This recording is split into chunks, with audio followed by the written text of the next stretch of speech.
Hello, hello, and welcome to the Holistic Witch's Cottage. My name is Melissa, and I am the Holistic Witch, and I am getting ready to go to a little lakeside getaway for the blood moon that's coming this weekend. So that's sort of exciting. But I wanted to come in and touch in with my podcast followers before I go up there where Wi-Fi and 5G can be a little bit sketchy. So I wanted to come in and touch base and make sure everyone's doing well. All is well at the cottage. We are just about done with the gardens. Although I did this weird second planting of summer squash in just these little scrap boxes I had done onions in the spring, and they were empty. So I did this second planting thinking nothing's going to happen, but I have extra space and extra seeds. So now I have these small wooden boxes that are producing more zucchini. So the count on summer squash is 118 this year. Some of them, a couple of them were not usable due to squash bugs, and I think a bunny may have been nibbling on one, so those went back in the composter. But summer squash time has been amazing. So for my little lakeside getaway, I'm down here in the Spooky-O where I keep my extra fridge for extras. That's a good way to put it. And I had made a lot, like over 100 mini loaves of zucchini bread before my surgery in case I was down for a while. Make sure everyone here had something to eat. So I need to remember to grab some zucchini bread out of there, and then when I get back, I'll be making more, I'm sure. But that's fine and that's fun, so it's all good. So what's happening out in the world? I could probably do like a full podcast on this, but I've sort of gotten involved in a community project regarding a local stream that runs through the tiny town that I live on the edge of. And when I was a youngling, we used to play in there. I took my oldest son, who's in his 30s now, I used to take him trout fishing in that stream, and things have kind of gotten overgrown and let go. So there's a potential project to make some accessibility at the stream, perhaps create some habitat, and with me it's always get rid of invasive plants and bring in more native plants for the pollinators and for the local critters to consume, the birds and such. So I'm excited about that. I'm on the ground floor of that project, and I hope that something does blossom from that. So any positive energy my wonderful cottage community could send to me and to that stream rejuvenation project would be so awesome, and I would appreciate it so much.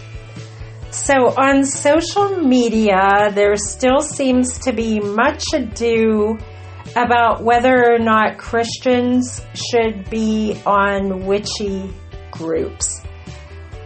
Oh gosh, I don't know if I want to tackle this one, but I always seem to get dragged into the middle of it, so I suppose I have no choice.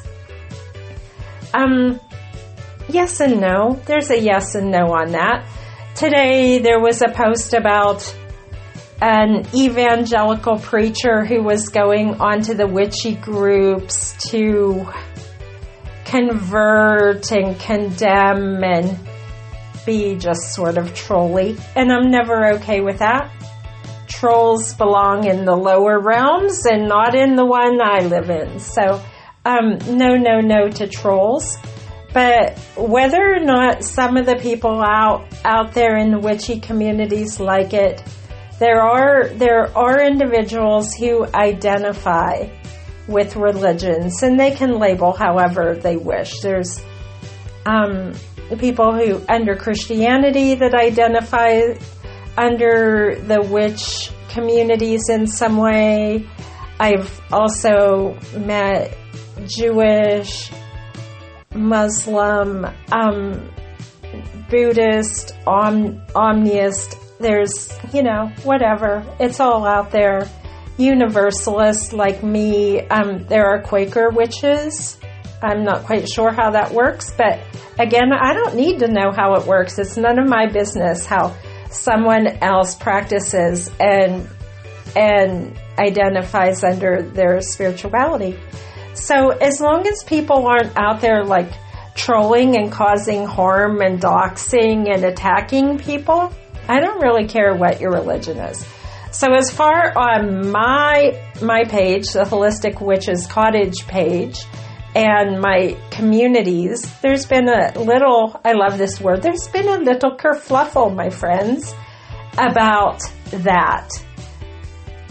Remember, I loosely identify as a independent Celtic Catholic.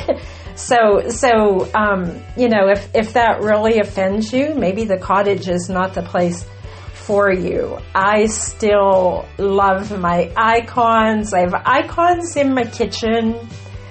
I have rosary beads because I love prayer beads. I love how they look.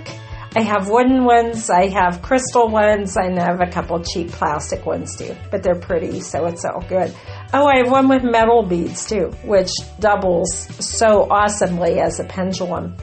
So, whatever your thing is your thing, and that's cool. And you don't have to apologize for it. And my groups and page are inclusive, and as long as you're being kind, that's all I ever ask. No hate. No hate, no trolling. Okay, so let's move on to that topic a little bit.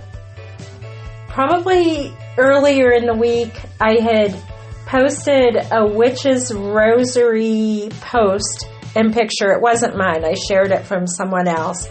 And I received over 40 questions about that. Where can you get witch rosaries? So I made a whole thread about it. Look them up on Etsy. There's a whole bunch. You can find them on Amazon. You can find them on independent dealers. And I also posted some resources to make your own. Now, in my rabbit hole exploration of the witches' rosaries, I discovered some other things, and I found a post. Well, I don't think it's a post. Maybe it's on YouTube. I forget where I listened to it, but it's several places by Ariel Gatoga. Some of you may have heard of him before. He's a very prolific witchy influencer. That's probably a fair way. I don't know how he identifies. That's how I'm going to say. He's got a lot of stuff out there, and some of it is fantastic. Honestly, I don't think I've really seen anything that Ariel has put out there, even though he identifies more on the pagan side. I've never seen anything that I disagree with. So I recommend his stuff. It's good. So he has, I believe it was an 18-minute podcast available about the history of praying with a witch's rosary, the history of that, how the original Catholic rosary was probably loosely borrowed from pagan practices. Pagans were praying with beads long before Catholicism was created. So that's one of those deals where when people say, no Christian witches, yes, there was cultural appropriation, absolutely. But cultures have become so intermixed. Things were borrowed from the pagans, and then the Catholics really ran with the rosaries. And now pagans are recreating from all of that. So I just think it's cool when he talks in depth about all the history of that. And he has a weekly podcast where you can pray with him with the witch's rosary. Now, there are different ways to make witches' rosaries. I've seen some based on the 13 moons cycle. Some base them on the cycles of the wheel of the year, or the Sabbats, and some follow the standard 5 decades or 50 beads with beads in between, more similar like a standard Catholic rosary. I have Catholic rosaries, I have Anglican rosaries, I have mala beads, I have bead sets I've made myself. I have loosely created witch rosaries that I've created myself, and honestly, like whatever works for you, just buy it or make it and try it. I love to meditate with rosary beads because I am undiagnosed, but I am probably like ADHD, to be honest. There's a lot of that runs in my family, so I probably have it too. I'm not going to pay hundreds to find out what I already know. I process things and think about things a little differently than some of the other parts of the world. And using prayer beads helped me to focus, because it's like a fidget spinner, guys. I need something to hang on to. Guys, ladies, or those who identify differently. It gives me something to hang on to and concentrate on. So it's not even so much about counting to get the proper amount of prayers, because if I get distracted or something comes up, I don't finish. It's life. But I like holding something that helps me focus. So I like the wooden ones because I just like wood. I really like the metal ones because I love the vibration, and I've been messing around with a crystal one that I found. So that's kind of cool as well. So there's a whole bunch on Facebook. You may need to scroll a little bit to find it, and if you can't, let me know. I'll pull it up for you. Or check out Ariel Gatoga. He's got all kind of things about rosaries and witch rosaries and praying with beads. Or check out other creators that talk about it and let me know, because maybe, that's something we could pull together. Other people can talk about what they do and how they do it and how it works for them. I think that was the big one. The other thing I wanted to briefly talk about is hell strips. Now, this is nothing to do with satanic. If you've never heard the term before, I know it's kind of a common term in the United States. It may not be used other places. But a hell strip is a strip of often unusable land between a street and a sidewalk. And I've been working on a hell strip project loosely, because ours doesn't exactly fit the textbook criteria of that, because we're more rural. So it's not city here. We don't have city sidewalks on every street here. But I've been working on a pollinator habitat, growing it to get it all ready before the fall. So about a month ago, my husband had worked on some planters of black-eyed Susan. It can also be called different forms of Rudbeckia. He did 3 different types in oval-shaped planters. He grew them from seed, and then once they were growing, we dug a hole and stuck them in the ground up there in the hell strip area. And then I wandered around other places around the cottage, because I have plants everywhere, and grabbed some volunteers and transplanted some things. So we have mountain mint, Rudbeckia, columbine, borage. We already have butterfly bushes along the front of the house, which are not technically native here, but our hummingbirds and butterflies seem to love them, so we're going to leave them be. I have 6 new volunteers of butterfly bushes coming up, so we're going to increase that area and create a new garden here. Probably in a week or 2, we'll do that transplanting. And so the hell strip is going nicely. If that's something that interests you, that can be a pretty easy way to start your cottage garden process. You just need a tiny bit of land in front of the house, and put in a few native perennials and let nature take its course. I often hear from people who want to live the cottage life but are afraid to start, or they're afraid, or they're not in a cottage yet, they're still in the city. You can practice wherever you are. It's okay. There's no rules, honest.